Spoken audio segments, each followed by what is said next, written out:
إن يوم الفصل ميقاتهم أجمعين يوم لا يغني مولى عن مولى شيئا ولا هم ينصرون إلا من رحم الله إنه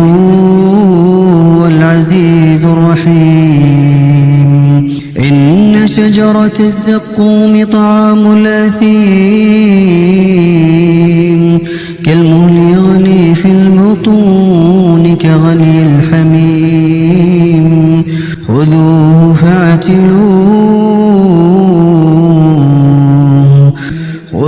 فاعتلوه إلى سواء